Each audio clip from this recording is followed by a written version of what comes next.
আমি শুধু ইস্তেগফার করলেই কি আল্লাহ তাআলা আমাকে রিজিক দান করবেন, খাবার দান করবেন, কোনো কাজ না করলেও?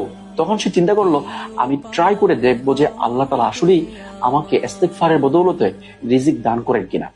সে ট্রাই করার জন্য, পরীক্ষা করার জন্য সে একবার চলে গেল একটা জঙ্গলে সকালবেলা। যাওয়ার পর থেকে সন্ধ্যা পর্যন্ত সে ইস্তেগফার করতেছে, কিন্তু কোনো খাবার কেউ নিয়ে আসছে না, কোনো খাবার আসছে না। সন্ধ্যার পরে এসে চিন্তা করলো, এখন যদি সে গাছের নিচে থাকে, জঙ্গলে থাকে, তাহলে যে কোনো ক্ষতিকর প্রাণী, ভয়ঙ্কর প্রাণী এসে তাকে আক্রমণ করতে পারে। এজন্য সে গাছের উপরে গিয়ে অবস্থান নিল। রাত্রেও সে এখানে অবস্থান করবে, দেখবে যে কেউ তার জন্য খাবার নিয়ে আসে কিনা। সন্ধ্যা হওয়ার পর দেখতে পেল যুবকদের একটা দল পার্টি করার জন্য, খাবার দাবার রান্না করে খাবে, এই পার্টি করার জন্য আসছে। তখন তারা খাবার দাবার রান্না করতেছে। রান্নার পর যখন খাবে, এমন মুহূর্তে একটা ডাকাতের দল তাদের উপর আক্রমণ করলো। তখন ডাকাতের দল দেখে তারা সবাই পলায়ন করলো। ডাকাত দেখলো যে কিরে, এখানে কোনো মানুষ নাই, কিচ্ছু নাই, কিন্তু খাবার রেখে গেল। তার মানে হচ্ছে খাবারগুলোর মধ্যে বিষ মিশিয়ে আমাদেরকে মারার জন্য হয়তোবা তার কেউ রেখে গেছে। তো কেউ হয়তো আশপাশে আছে, এটা খোঁজার জন্য তারা আশপাশে তল্লাশি করা শুরু করলো। দেখতে পেল গাছের উপরে একজন লোক বসে আছে। তখন ডাকাত দল চিন্তা করলো যে সে হয়তো এখানে বিষ মিশিয়ে অপেক্ষা করছে আমাদের মৃত্যু সে দেখবে।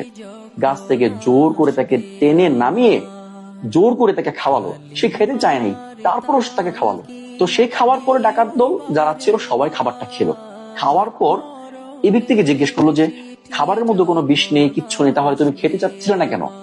তখন সে বলল, আসলে আমি প্রতিজ্ঞা করেছিলাম যে আজকে আমি খাবো না, দেখবো আমি ইস্তেগফার করার কারণে আল্লাহ আমাকে খাওয়ান কিনা, আমি ট্রাই করব, পরীক্ষা করার জন্য মূলত এখানে এসেছিলাম। কিন্তু আমার কাছে প্রমাণিত হলো যে ইস্তেগফারের ফলাফল অবশ্যই আছে, অর্থাৎ ইস্তেগফার করার দ্বারা অবশ্যই আল্লাহ তাআলা তাকে রিজিক দান করবেন, যেমনটা আজকে না চাইতেও জোর করে আপনারা আমাকে খাওয়ালেন। তো এই হাদিস থেকে, এই ঘটনা থেকে আমরা বুঝলাম, কোনো ব্যক্তি যদি কোনো টেনশনে থাকে, কোনো ডিপ্রেশনে থাকে, অথবা কোনো অভাব অনটনে থাকে, সকল অভাব অনটন, রিজিকের অভাব, অথবা যে টাকা পয়সার অভাব, যে কোনো অভাব দূর করার জন্য ইস্তেগফারটাই যথেষ্ট।